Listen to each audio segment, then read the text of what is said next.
Hello, podcast fam. I am thrilled to share some exciting news. My book, So Grow Lead, is officially live on Amazon. This book is more than just my story of starting a nonprofit and building a peanut butter factory in Malawi. So trust me, the ups and downs of that journey are worth the read. It's also packed with practical strategies to help nonprofit leaders like you tackle challenges with clarity, courage, and a whole lot of heart. If you've ever wondered how to turn your vision into reality, navigate the inevitable hurdles, and build something meaningful, whether in your organization or in your own life, this book is for you. I'd be so grateful for your support in spreading the word. Grab your copy of So Grow Lead in the show notes and on Amazon today. Let's keep sowing seeds of impact together.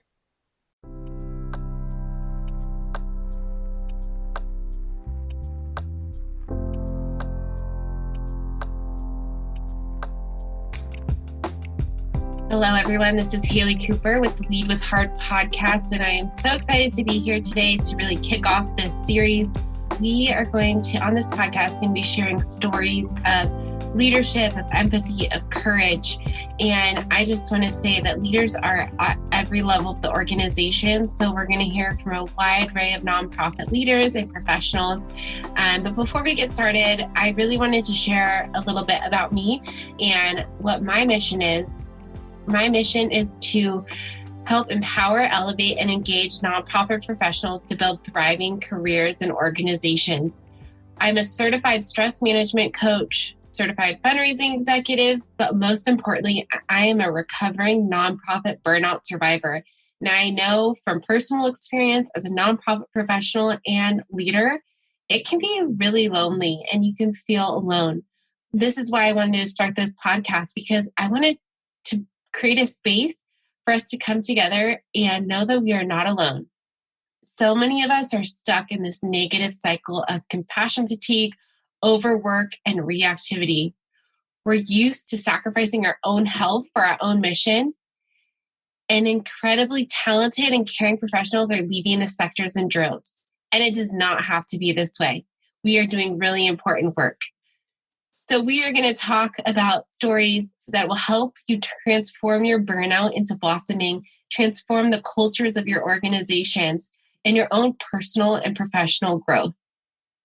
I have worked at every level of the nonprofit sector. And I originally started about 10 years ago in the nonprofit field. I was 24 at the time, and I just graduated from college a year before in 2011. And I was reached out to someone in my parents' church about going to Malawi, Africa. My parents and my grandparents have been philanthropic my whole life, but had never really done missions trips abroad.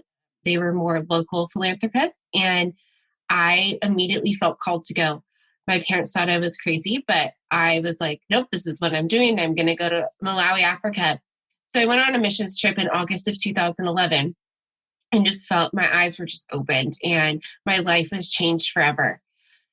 And when I returned, I graduated with a degree in kinesiology, and I thought that I wanted to be a registered dietitian. And I had applied to college after college and got denial after denial.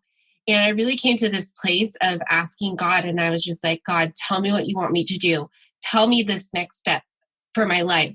And literally that next day, the person who had led that mission trip called me and he said, do you want to go make peanut butter in Malawi, Africa for a year? And I was like, okay. He's like, go home and sleep on it. And I said, no, let's do this. So we had discovered this product. It's called a ready-to-use therapeutic food. It was originally made by another company, but we were able to manufacture it. So at 24 years old, I moved across the country or across the world to a foreign country all by myself to learn how to make peanut butter. And it was really eye-opening for me, and, really started me on this journey of my faith in God, but also my journey to live a life of service. And I started on the program side. So I, like I said, was learning how to start a program, how to run an organization. And for any of you who have started a nonprofit, you know that early on and you really rely on a handful of people to fund the mission. So in this instance, I had moved back after 2 years, and I had learned about the Association of Fundraising Professionals and immediately joined.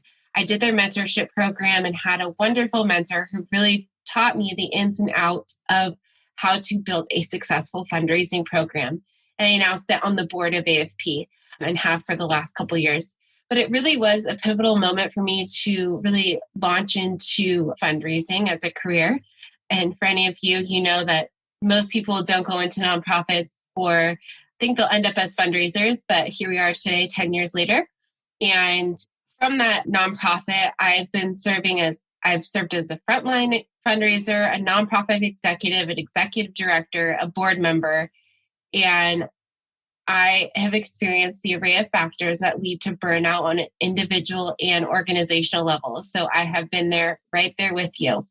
And we often stay stuck in these problems because we don't know where to start. And I'm so grateful for this journey of burnout because I have learned new skills and leadership skills, and including the EMC process, which is the emotional connection process, of which I am a train the trainer. And Dr. Lola Gershfield, who is the founder of that program, will be on this podcast to share a little bit more about that.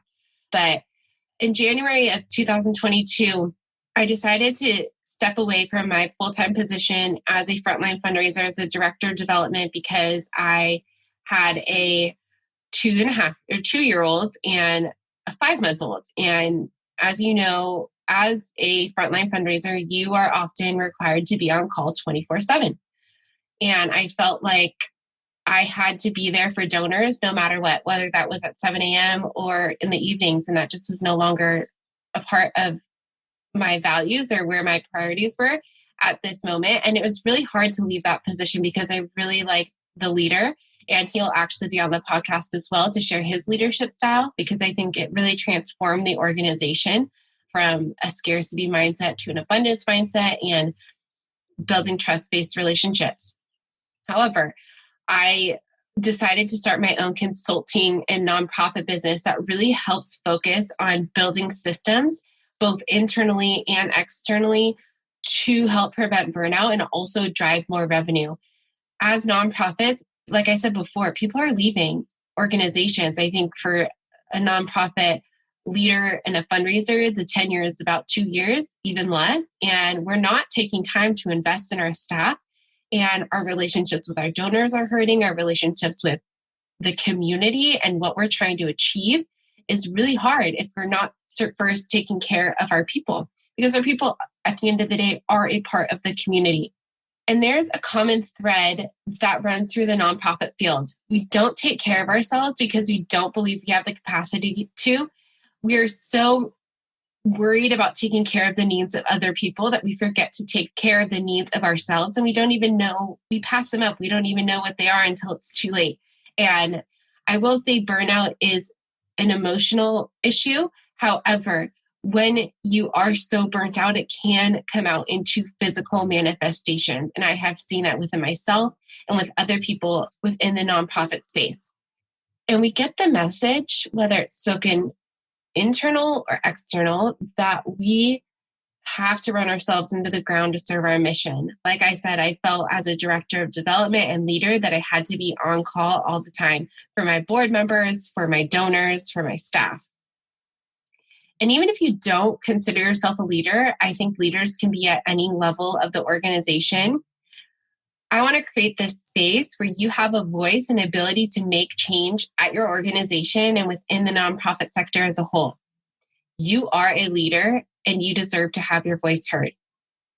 So I broke out of the cycle of burnout after working with a coach and becoming trained in the emotional connection process. And again, Dr. Lola Gershfield will be on this. She is my coach and a friend and a mentor. And I decided it's all about emotional attachment, and we'll get into that in another episode, but it really was a fundamental piece for me to understand that there's a lot of disconnection when we get emotionally unattached from someone, so we don't have our needs met. And we really need that connection to thrive, because when we are emotionally disconnected, our amygdala takes over our prefrontal cortex and we're not able to think properly. We're not able to communicate. And that's where disconnection comes in the negative cycle. And that's why we end up leaving, because we don't have someone to show that they care, to show that we're important and the work that we do are important. And we are such an important role in that, no matter what level you are in the organization. So I knew that from this experience that I had to show up in life differently and speak up, not just for myself, but everyone else who's struggling with this issue, and bringing people on this podcast to share their experiences with burnout and provide an opportunity for you to learn, for you to be encouraged and supported. So I want us to be able to thrive together and be able to achieve our missions and make the world a better place for both us and for those that we are aiming to serve. So I look forward to continuing this journey with you, and thank you so much for tuning in.